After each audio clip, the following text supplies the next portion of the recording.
Kembalinya Raja Serigala. Bab 669, He Weilong. Tuan Hua, saya minta maaf. Tidak ada yang bisa membayar 10 miliar untuk Tuan Chen. Kata Song Jiajia langsung. Ledakan. Semua orang yang hadir saling memandang dengan heran. Mereka tidak pernah menyangka bahwa kamar dagang Wu tidak akan menerima pembayaran keluarga Hua atas nama Chen Fan. Apakah ini dimaksudkan untuk mempermalukan Chen Fan? He Weilong, Shen Kuo, Su Luoluo, Zhou Meng, dan Liu Qingqing, mereka berlima tampaknya telah meraih sedotan penyelamat hidup. Mungkinkah kamar dagang Wu membantu mereka di belakang layar? Sengaja ingin membuat Chen Fan kalah dan menempatkan Chen Fan dalam posisi sulit. Hebat sekali, He Weilong tertawa terbahak-bahak hingga ia terjatuh. Dengan cara ini, dia tidak perlu bersujud pada Chen Fan dan mengakui kesalahannya. Keempat orang di sebelahnya memandang He Weilong dan berkata, Tuan He, apakah Anda mengundang Song Jiajia? He Weilong tersenyum dan mengangguk, berkata, saya baru saja mengirim pesan kepada ayah baptis saya, memberitahu dia tentang situasi di sini. Meskipun dia tidak membalas, dia telah melakukan sesuatu yang besar. Dia bahkan berjalan ke podium tanpa mempedulikan citranya, menatap Chen Fan dengan saksama, dan berkata, Chen Fan, tamatlah riwayatmu, kau sudah mati, apa yang bisa kau gunakan untuk melawanku? He Weilong pamer di depan Chen Fan. Ekspresi wajah Chen Fan kosong dan dia tidak mengatakan sepatah kata pun dari awal hingga akhir. Meskipun He Weilong pamer di depannya, dia tidak mengatakan sepatah kata pun. Namun, Wang Yiyu yang ada di sampingnya tidak dapat menahan diri untuk berkata, He Weilong, aku menyarankanmu untuk tidak pamer di depan Tuan Chen, kalau tidak, kamu akan mati dengan menyedihkan. Setelah menyelidiki perbuatan Chen Fan, Wang Yiyu tercengang. Chen Fan adalah orang yang sangat menakutkan. Dia bisa mempermainkan keluarga Chu di telapak tangannya. Pada saat yang sama, meskipun ia tampak seperti menantu, semua orang di kota Sanjiang menghormati Chen Fan karena karismanya. Sekarang, Chen Fan dilindungi dengan ketat oleh keluarga Hua. Orang-orang seperti dia hanya bisa berteman dengannya dan tidak akan pernah menjadi musuh. He Weilong melotot ke arah Wang Yiyu dan berkata, Wang Yiyu, diamlah di sana.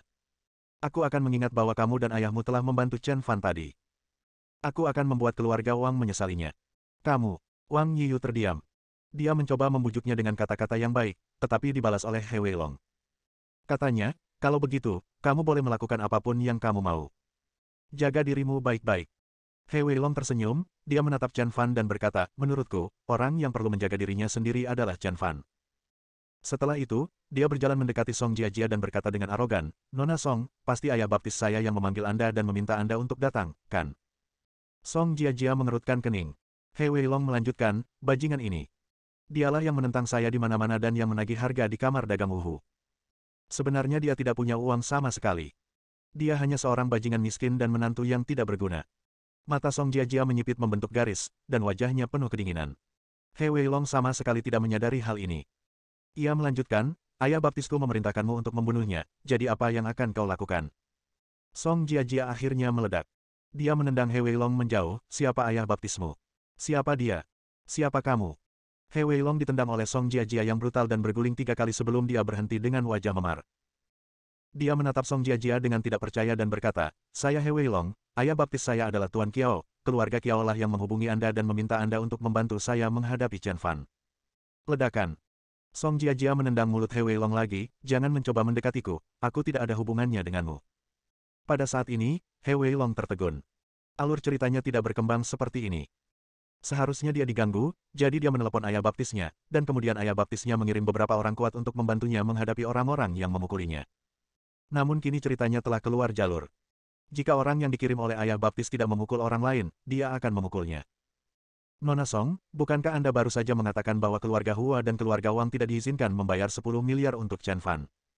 Kau menolongku, kata He Weilong. Ketika Song Jiajia yang muda tersinggung mendengar ini, dia menendang mulut He Weilong lagi, sama sekali mengabaikan fakta bahwa He Weilong adalah salah satu dari 7 keluarga terkemuka di ibu kota provinsi, atau bahwa ayah baptisnya adalah Tuan Kiao. Bang bang bang. He Weilong menendangnya berulang kali sambil berkata, maksudku, giok ini diberikan kepada Tuan Chen secara cuma-cuma. Apakah kamu mengerti? Ledakan. He Weilong terjatuh dengan keras ke tanah, wajahnya penuh ketidakpercayaan. Potongan batu giok ini sebenarnya diberikan kepada Chen Fan. Orang-orang di antara hadirin juga mulai membicarakannya. Pertama, keluarga Wang dan keluarga Hua bersaing untuk membayar 10 miliar untuk Chen Fan, dan sekarang kamar dagang Wu akan langsung memberikan 10 miliar giok kunlun kepada Chen Fan. Nima ini. Semua orang yang hadir merasakan darah mereka mendidih. Siapa Chen Fan? Mengapa semua orang berpusat padanya?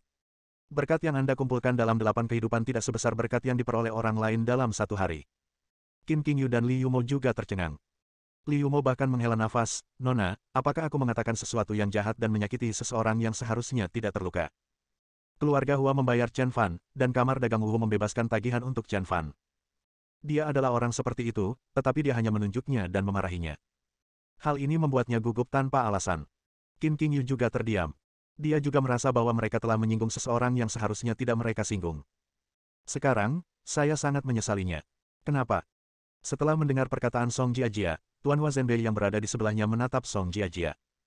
Apa maksud kamar dagang Wu dengan melarang mereka mengucapkan terima kasih kepada Chen Fan? Song Jiajia tidak berani bersikap tidak hormat kepada Hua Zhenbei, karena Hua Zhenbei adalah Raja Elang dan pahlawan besar yang membela negaranya. Kamar dagang Wu tidak akan menyinggung orang seperti itu. Kakek, ini perintah dari atas. Song Jiajia tidak berani mengatakan apa-apa lagi. Lagi pula, di level yang lebih tinggi, bahkan dia, seorang manajer cabang, hanya bisa dianggap sebagai semut kecil. Setelah mendengarkan ini, Hua Zhenbei tidak punya pilihan selain mengangguk. Lagi pula, dia secara alami tahu kekuatan di balik kamar dagang Wu. Bahkan ketika dia adalah Raja Elang, dia tidak bisa menggoyahkannya, apalagi sekarang. Saat semua orang sedang berdiskusi, Chen Fan keluar dan berkata, "Tidak perlu. Aku akan membayar berapapun harga batu giok itu." Bab 670, Kemenangan Besar. Song Jiajia begitu takut hingga dia hampir berlutut. Memikirkan tentang panggilan telepon yang diterimanya, jika dia tidak memperlakukan Chen Fan dengan baik, dia akan kehilangan pekerjaannya sebagai manajer cabang. Kata-kata ini terus terngiang di telinganya. "Tuan Chen, apakah saya melakukan kesalahan?" kata Song Jiajia. Chen Fan menggelengkan kepalanya dan berkata, "Tidak." Setelah itu, dia menyerahkan kartu itu kepada manajer Li dan berkata, "Manajer Li, gesek kartunya." Manajer Li tampak malu dan menatap Song Jiajia, menunggu pemberitahuan dari Song Jiajia. Pada saat ini, Song Jiajia buru-buru berdiri dan berkata, "Tuan Chen, mari kita bicarakan pembayarannya nanti. Aku ingat kamu bertaruh dengan He Weilong. Bagaimana kalau kita bertaruh dulu?" Song Jiajia buru-buru mengganti topik pembicaraan. Beraninya dia menerima uang Chen Fan. Kalau saja orang di atas tahu tentang hal ini, dia tidak akan bertanggung jawab lagi.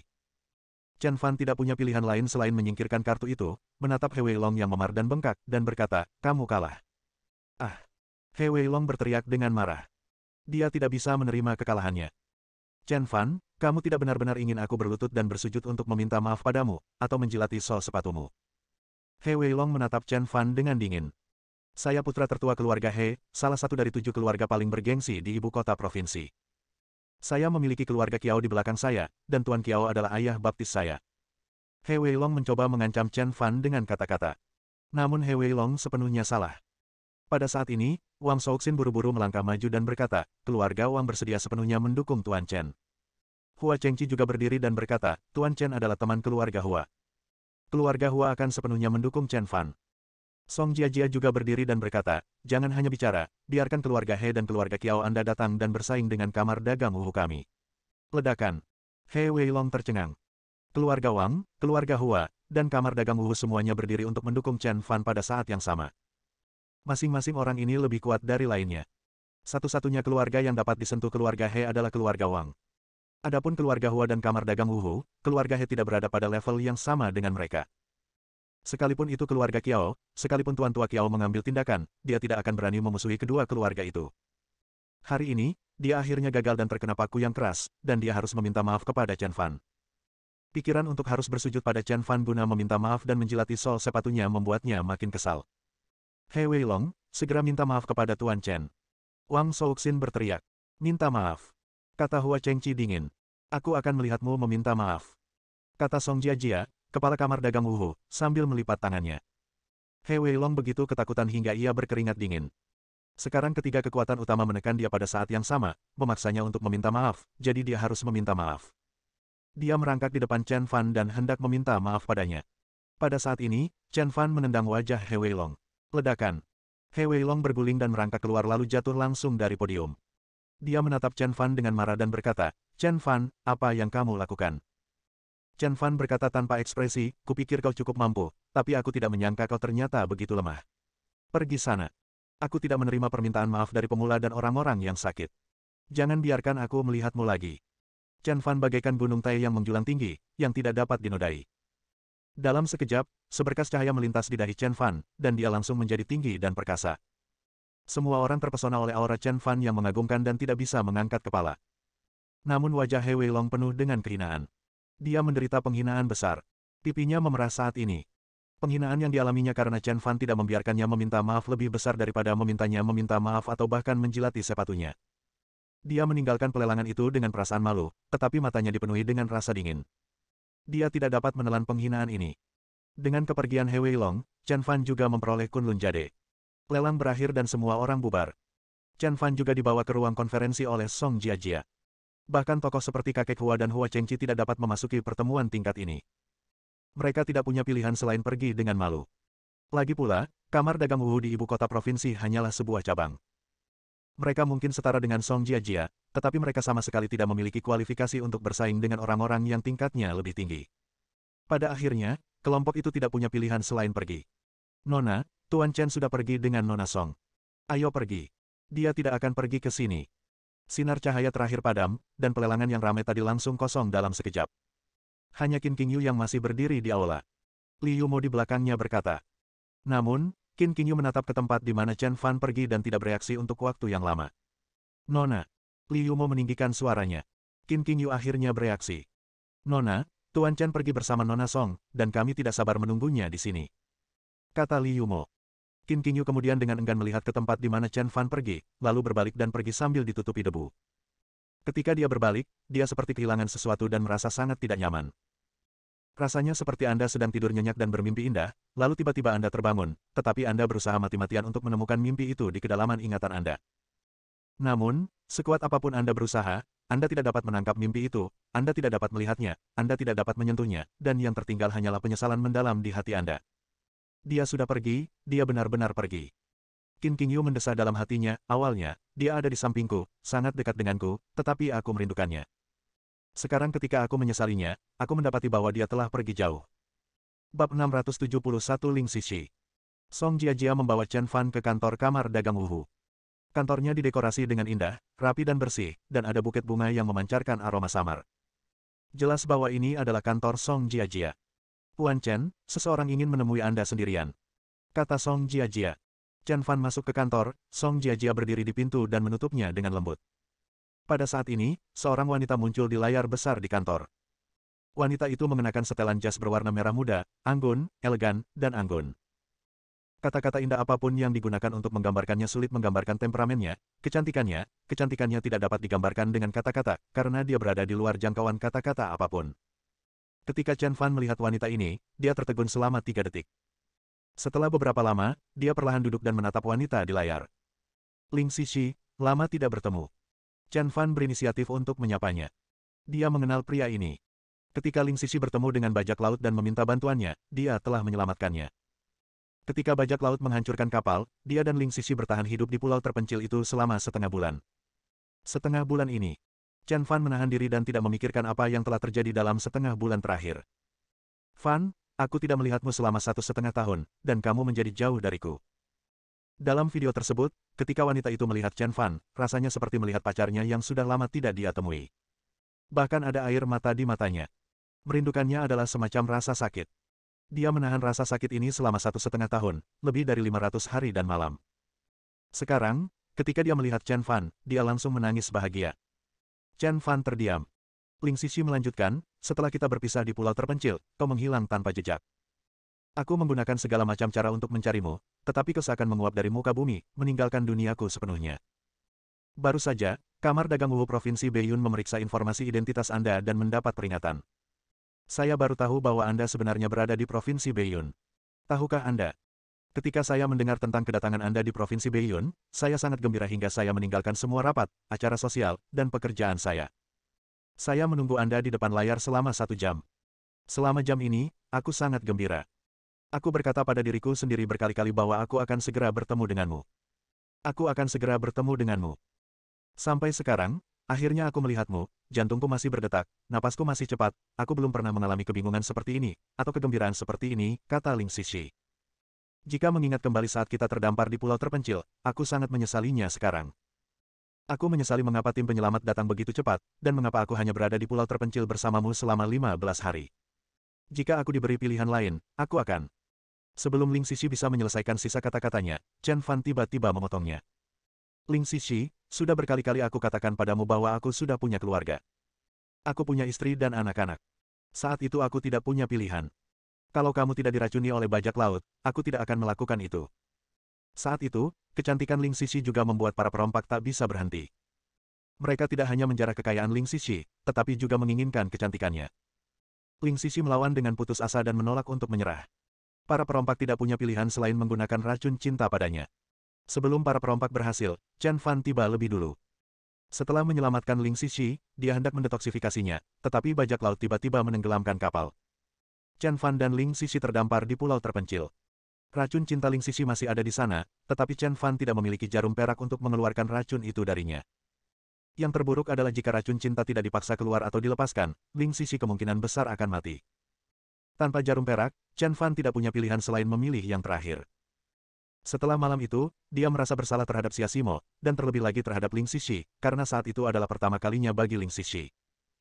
Kemudian, Ling Sisi jatuh cinta pada Chen Fan, namun Chen Fan sudah dengan jelas memberitahu Ling Sisi bahwa dia sudah memiliki istri dan anak perempuan, dan dia tidak akan pernah melakukan ini jika bukan karena racun cinta yang akan merenggut nyawanya. Sayang sekali Ling Sisi. Fan, sudah kubilang berkali-kali, aku tidak keberatan. Aku tidak keberatan dengan masa lalumu, aku tidak keberatan dengan masa lalumu, bahkan jika kamu sudah punya istri dan anak perempuan, aku tidak keberatan. Aku bisa menjadi simpananmu. Selama aku bisa bersamamu, itu sudah cukup. Ling Sisi berkata dengan serius. Wanita yang sangat cantik itu ingin bersama Chen Fan bahkan sebagai selir, hal ini membuat banyak orang iri. Namun Chen Fan menggelengkan kepalanya dan berkata, kamu tidak keberatan, tapi aku keberatan. Istri dan anak perempuanku akan keberatan. Ling Sisi, aku merasa sangat bersalah dan menyesal atas kesalahpahaman ini. Aku harap kamu bisa melupakannya secepat mungkin. Kamu masih muda dan punya modal besar. Kamu bisa menemukan seseorang yang lebih baik. Aku harap kamu bahagia. Aku juga berharap kamu melupakanku dan tidak memengaruhi keluargaku. Fan, kenapa kamu begitu keras kepala? Ling Sisi menggelengkan kepalanya dengan putus asa dan berkata, setiap pria sukses dapat memiliki 3 istri dan 4 selir, jadi mengapa kamu tidak bisa menerimaku? Ada apa denganku? Aku punya kamar dagang Wuhu di belakangku, dan aku memberimu kesempatan pertamaku. Apakah salah jika aku mencintaimu? Ling Sisi menangis terseduh-seduh. Setelah kembali dari pulau terpencil, dia menolak semua kencan buta yang diatur oleh keluarganya. Dia bahkan akan marah ketika kencan buta disebutkan, sehingga orang-orang ini terpaksa mundur. Pada saat yang sama, dia juga memberitahu keluarganya tentang sikapnya. Saat itu, Chen Fan meninggalkan sebutir peluru untuknya. Setiap kali hendak tidur, ia akan meletakkan peluru itu di telapak tangannya karena menganggap peluru itu sebagai Chen Fan. Setiap kali dia melihat peluru, sosok tinggi Chen Fan muncul di depannya, membuatnya tak terlupakan. Cukup. Chen Fan menyela Ling Sisi. Aku harap kamu bisa lebih sadar. Tidak ada kemungkinan di antara kita. Aku tidak bisa menerimamu. Aku hanya bisa melepaskan Xia Simo di hatiku. Kata Chen Fan dengan percaya diri. Bab 672 menempati tubuhku. Fan, aku tidak ingin memaksamu. Kata Ling Sisi. Apa maksudmu? Wajah Chen Fan tiba-tiba berubah dingin. Dia tahu bahwa Ling Sisi akan menjadi pimpinan seluruh kamar dagang Wuhu dalam waktu dekat. Seseorang selevel dia mampu membuat seluruh China gemetar hanya dengan satu gerakan tangannya. Dia khawatir Xia Simo akan terluka karena ini. Aku ingin bertemu denganmu, kata Ling Sisi. Tidak mungkin. Chen Fan menggelengkan kepalanya. Tidak, kau akan datang menemuiku. Ling Sisi melanjutkan, tahukah kamu mengapa kita bisa mendapatkan Kunlun Jade? Atau, tahukah Anda apa yang kami temukan di Gunung Kunlun? Chen Fan menatap Ling Sisi. Seperti yang diharapkan, kebenaran tidak dapat disembunyikan. Masalah di Gunung Kunlun mungkin akan terungkap. Jangan gugup begitu. Jangan khawatir. Aku tidak akan mengirim siapapun untuk berurusan dengan istri atau putrimu. Kita akan menjadi keluarga di masa depan. Aku akan memperlakukannya seperti saudara perempuanku dan tidak akan membiarkan siapapun menyakitinya. Aku tidak ingin memaksamu, aku hanya tidak ingin menggunakan insiden Gunung Kunlun untuk memaksamu. Sekarang aku masih memaksamu, aku tahu bahwa aku akan dimaafkan oleh semua orang. Baiklah, aku akan menunggumu di Kyoto. Kuharap kau bisa datang sesuai jadwal. Setelah berkata demikian, Ling Sisi menatap Chen Fan sekali lagi, lalu menutup telepon. 10 menit kemudian, Chen Fan keluar dari kamar dagang Wuhu dan melihat batu giok di tangannya. Dia terdiam cukup lama. Pada saat ini, giok itu tiba-tiba berkata, cepat, sembunyikan aku di dalam dirimu, jangan biarkan orang luar mengetahui keberadaanku. Chen Fan menduga bahwa potongan batu giok yang baru saja berbicara itu adalah yang ini. Dia menatap batu giok itu dengan kaget. Ia benar-benar dapat berbicara. Apa yang kau lakukan di sana? Cepatlah. Kunlun Yu mendesak Chen Fan dengan tidak sabar. Chen Fan tertegun sejenak dan bertanya, apa yang harus saya lakukan? Darah, teteskan darahmu padaku. Kata Kunlun Yu. Chen Fan buru-buru memotong lubang dan meneteskan beberapa tetes darah ke batu giok Kunlun. Kunlun Jade meminum darah itu sambil menyeruput puas. Setelah beberapa detik, hanya darah yang tersisa di tangan Chen Fan, dan Kunlun Jade menghilang. Ini. Chen Fan mengira batu giok itu telah jatuh, jadi dia mencarinya tetapi tidak menemukan apapun. Jangan mencarinya, aku ada di dalam dirimu. Pada saat ini, suara yang familiar itu terdengar lagi. Chen Fan sangat terkejut. Ternyata batu giok itu telah tertanam di tubuhnya. Apa yang kau lakukan di dalam diriku? Apa yang kamu? Mengapa kamu di sini? Apa yang ingin kamu lakukan? Chen Fan bingung. Potongan batu giok ini berasal dari Gunung Kunlun dan kemungkinan besar berhubungan dengan dunia itu. Namun, dia tidak menemukan informasi apapun dari batu giok itu, tetapi batu giok itu telah menjadi bagian dari tubuhnya. Giok itu menguap dan berkata dengan mengantuk, terlalu banyak pertanyaan. Aku terlalu malas untuk menjawabnya. Jangan khawatir, aku tidak akan menyakitimu saat aku berada di dalam dirimu. Sebaliknya, kamu akan mendapatkan banyak manfaat. Untuk manfaatnya, tidak nyaman untuk memberitahu Anda sekarang karena saya lelah dan akan tidur. Saya akan memberitahu Anda saat saya bangun. Chen Fan bingung, tetapi tidak ada jawaban terhadap suara itu. Walaupun Chen Fan memanggilnya, seakan-akan dia sedang tertidur. Chen Fan tidak bisa berkata apa-apa. Untungnya, energi internalnya tidak terhalang dan dia tidak merasakan ketidaknyamanan apapun. Dia sama sekali tidak peduli dengan batu giok itu. Katanya, tunggu sampai dia bangun dulu sebelum bicara sama dia, jadi dia tunggu saja. Lagi pula, berapa lama ia akan tidur? Ketika Chen Fan meninggalkan kamar dagang Wuhu, dia telah membayar 10 miliar. Meskipun Song Jiajia tidak berani menerimanya, dia tidak berani menyinggung Chen Fan. Jika Chen Fan bersikeras memberikannya padanya, dia pun tidak berani menyinggung perasaannya. Dia tidak punya pilihan lain selain melaporkan masalah itu kepada Ling Xixi, tetapi Ling Xixi tidak banyak bicara dan tidak menyalahkannya. Namun, yang mengejutkan Song Jiajia adalah dia belum pernah melihat uang sebanyak itu dalam hidupnya. Menurutnya, kamar dagang Wuhu sudah sangat kaya, dan uang di kartu Chen Fan sama panjangnya dengan nomor identitasnya, dan dia tidak bisa menghitungnya sekilas. Begitu dia sampai di pintu rumah Chen Fan, dua orang wanita menghalangi jalannya. Apakah ada yang salah? Chen Fan memandang kedua wanita di depannya. Dia mengenal keduanya. Mereka adalah Qin Qingyu dan Li Yumo. Sekarang, keduanya tampak sedikit kuyu. Sebelumnya, mereka memandang rendah Chen Fan dan berpikir agak tidak realistis bagi Chen Fan untuk bersaing dengan He Weilong demi mendapatkan batu giok. Kemudian, dia benar-benar memenangkan tawaran untuk batu giok itu, yang membuat mereka terkejut dan terperanjat. Pada saat yang sama, dari fakta bahwa Wang Shouxin, Hua Chengqi dan Hua Chengqi maju untuk membayar Chen Fan, dapat dilihat bahwa Chen Fan jelas bukan orang biasa. Kemudian, Song Jiajia langsung menghapus tagihan untuk Chen Fan, yang membuat mereka benar-benar mati rasa.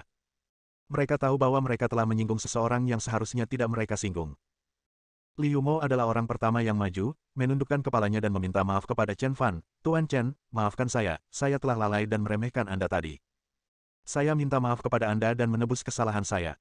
Saya harap Anda dapat memaafkan kesalahan saya dan tidak bertengkar dengan saya. Chen Fan menggelengkan kepalanya dan berkata, saya tidak memasukkannya ke dalam hati. Namun, Qin Qingyu dan Li Yumo masih menundukkan kepala. Ada apa? Ada yang lain? Chen Fan bertanya dengan bingung. Dia tidak peduli dengan apa yang dikatakan Qin Qingyu dan Li Yumo kepadanya. Qin Qingyu berlutut di tanah dan berkata, Tuan Chen, saya harap Anda dapat menjual batu giok ini kepada saya. Chen Fan tampak bingung, mengapa?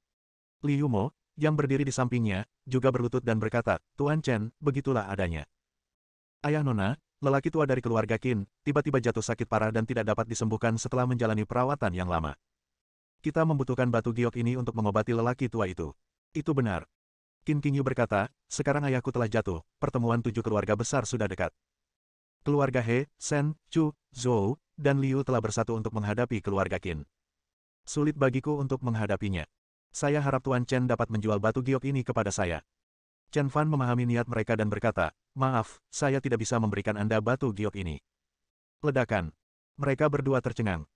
Mereka mengira Chen Fan akan menolak, tetapi mereka tidak pernah menyangka bahwa Chen Fan akan menolaknya secara langsung. Tuan Chen, menyelamatkan nyawa lebih baik daripada membangun pagoda 7 lantai. Saya harap Anda dapat menjual batu giok ini kepada kami dan menyelamatkan nyawa kepala keluarga Qin. Li Yumo berkata dengan tulus. Chen Fan menggelengkan kepalanya tanpa daya dan berkata, aku benar-benar tidak bisa memberikannya kepadamu.